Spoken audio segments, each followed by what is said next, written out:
Chicken biryani பண்ண போகிறோம். Chicken பிரியாணிக்கு அடுப்பை பற்ற வச்சுக்கிட்டு ஸ்டவ் பற்ற வச்சு ஒரு கனமான பாத்திரம் வச்சுட்டு ஆனியன் நல்லா சூடாக இருந்தாலும் ரீஃபைண்ட் ஆயில் ஊற்றிக்கிட்டு ஒரு 100 கிராம் 50 கிராம் எண்ணெய் ஊற்றிக்குங்க. 50 கிராம் எண்ணெய் ஊற்றிட்டு ஒரு 2 டீஸ்பூன் நெய் போட்டுக்கோங்க.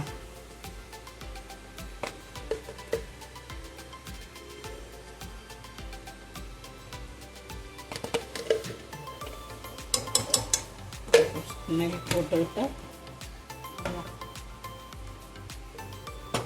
நல்லா நெய் காஞ்சதான் எண்ணெய் காஞ்சதான் எண்ணெய் நல்லா காயிட்டோம்.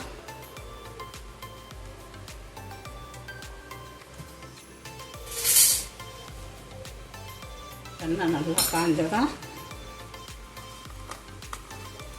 3 பட்டை 2 ஸ்டாரு 2 ஏலக்காய் போட்டுக்கோங்க. இதெல்லாம் கொஞ்சம் 3 கிராம்பு கொஞ்சம் போட்டுக்கோங்க.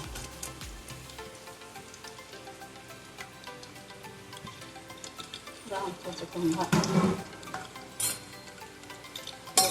நல்லா பொரியணும்.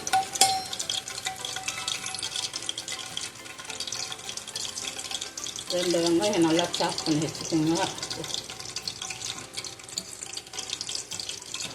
பெரிய வெங்காயமாக 2 வெங்காயம் எடுத்து இது பண்ணிக்கோங்க. இது 1/2 கிலோ சொல்கிறேன். 3/4 கிலோ கறி சிக்கன் காஞ்சதான் வெங்காயம் போட்டு நல்லா வெங்காயம் போட்டு மெரூன் கலர்னு போகிற வரைக்கும் வதக்கணும்.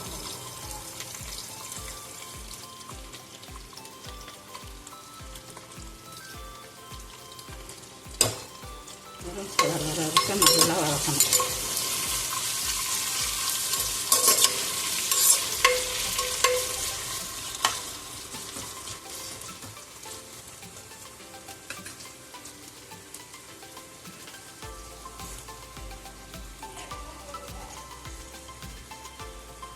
கொஞ்சம் மூடி வச்சா நல்லா வெங்காயம் வதங்கிடுமா. மூடி இருக்கட்டும். 3 தக்காளியை நறுக்கி வச்சுக்கோங்க. வெங்காயம் வதங்கினாதான் போட்டு வதக்கிறதுக்காக. வெங்காயம் மெரூன் கலராக ஆகணும் கொஞ்சம். அப்போ தான் பிரியாணிக்கு நல்லா இருக்கும். தக்காளி ஸ்டார்ட் பண்ணி வச்சுட்டு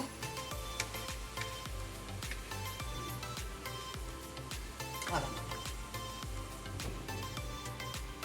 மெரூன் கலர் கொஞ்சம் ஆகுது. இன்னும் கொஞ்சம் நேரம் ஆகணும். நல்லா வதங்கிட்டு இருக்கு தக்காளி வெங்காயம். இந்த டைமில் இஞ்சி பூண்டு பேஸ்ட்டு போடணும். நம்ம சிக்கனில் ஏற்கனவே ஒரு டீஸ்பூன் இஞ்சி பூண்டு போட்டிருக்கோம். அதனால இதில் ஒரு 1.5 டீஸ்பூன் போட்டால் போடும்.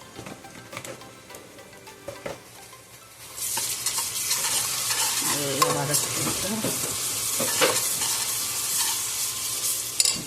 அதில் ஒரு 3 நம்பர் பச்சை மிளகாய் அதையும் நல்லா வதக்கிக்கோங்க.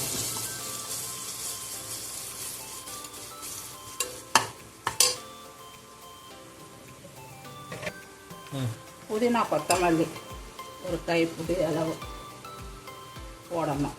போட்டு நல்லா வதக்கணும். நல்லா வதக்கிக்கோங்க. புதினா கொத்தமல்லி போட்டு நல்லா வதக்கிட்டு நல்லா வதக்கிட்டு பிரியாணி மசாலா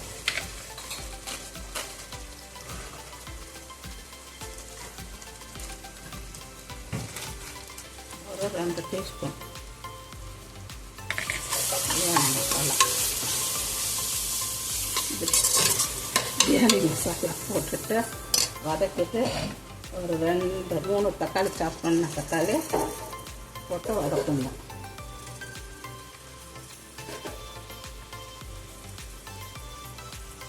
தக்காளி போட்டு நல்லா வதக்கணும்.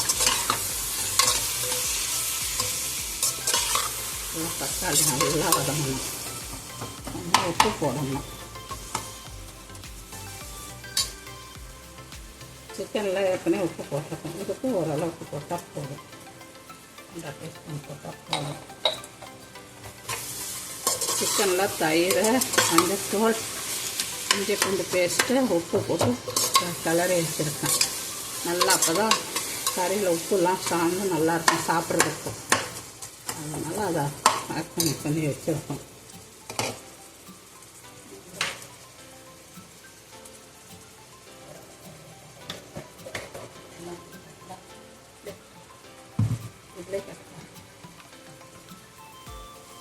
இஞ்சி பூண்டு பேஸ்ட்டு போட்டு மஞ்சத்தூள், தயிர், உப்பு எல்லாம் போட்டு ஒரு 1/2 மணி நேரம் ஊற வச்சுருங்க. ஊற வச்சுட்டு தக்காளி நல்லா சாப்பானதோ போடணும். தக்காளி நல்லா இது பண்ணி விடணும்.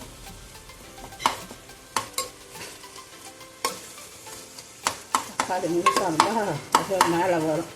நல்லா சாப் பண்ணிட்டோம்னா தக்காளி மசிஞ்சு சாப்பாட்டில் ஆகணும்.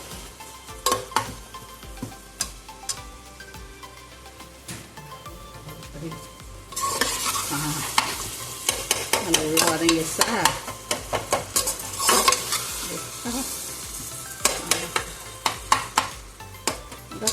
கறியை எடுத்து போட்டணும். மேக்னேட் பண்ணி வச்சுருந்தேன். தயிர், இஞ்சி பூண்டு பேஸ்ட்டு எல்லாம் போட்டு கறியை போட்டுறணும். எல்லாம் தயிர் தான் இது.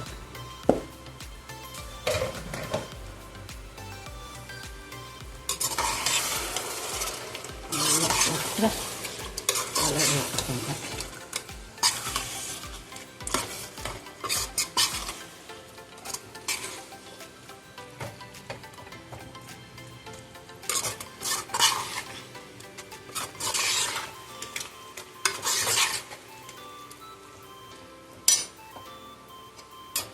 கிளறி விட்டுட்டு நல்லா கிளறி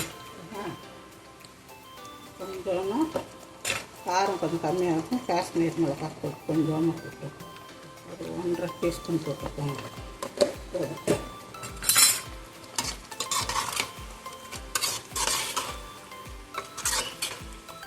நல்லா மசாலா கலந்த மசாலாலாம் கொஞ்சம் நேரம் இது பண்ணி விடுவோம். போட்டோம்னா அது நல்லா இதாகிடும். அப்புறம் தண்ணி அரிசி போட்டுக்கலாம்.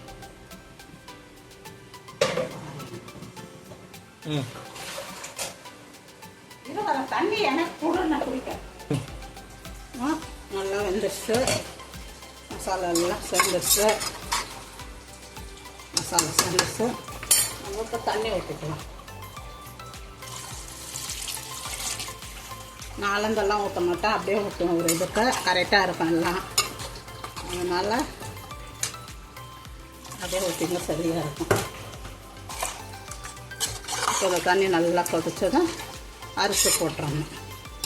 அரிசி போட்டு மூடிட்டு பிரியாணி ரெடி ஆயிடும்.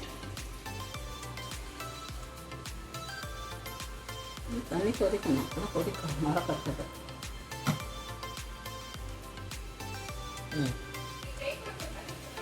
கொதிக்கிறது நல்லா கொதிச்சிருச்சு.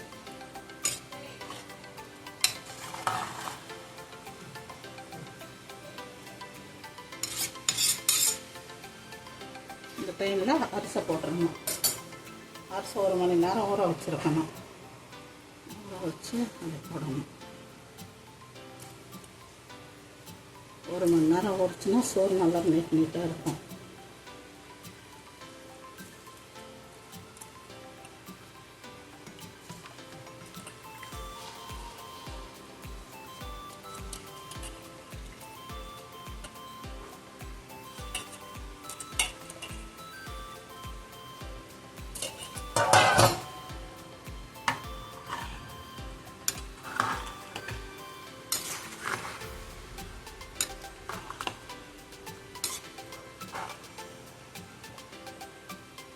நல்லா கிண்டி விட்டுட்டு மூடி வைக்கணும்.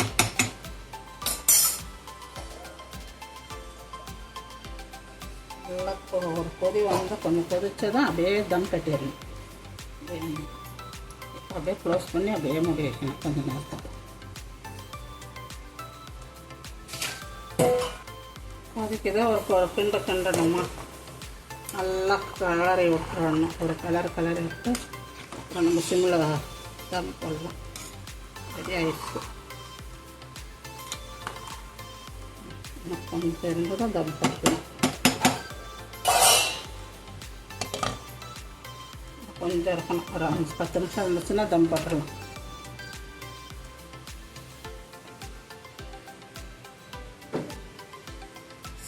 தம் போட்டுடலாம். பிரியாணி தம் போட வேண்டிய வேலை தான். ரெடி ஆயிடுச்சு. கொஞ்சம் தண்ணி இருக்கா, தம் போட்டால் சரியாக போயிடும். கரெக்டாக வந்துடும்.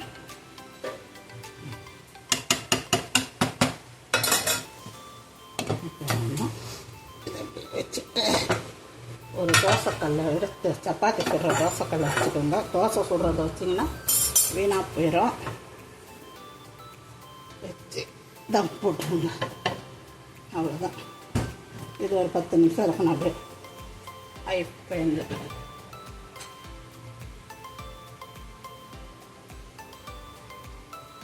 தம் போட்டிருக்கு.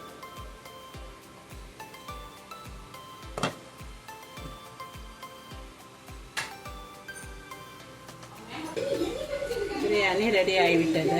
இன்னும் சொல்லாதுக்காம கொத்தமல்லி கொஞ்சம் தூவி புதினாவும் கொத்தமல்லியும் ஒரு கிளறி அப்படியே எடுத்தோம்னா பிரியாணி ரெடி. கம்ம பிரியாணி வாசனை எப்படி இருக்கு பாருங்கள். அதுதான் கம்ம ஆயிடுச்சு பிரியாணி.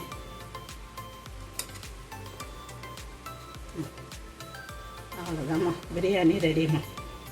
சாப்பிட வாங்க எங்கள் வீட்டுக்கு எல்லாம்.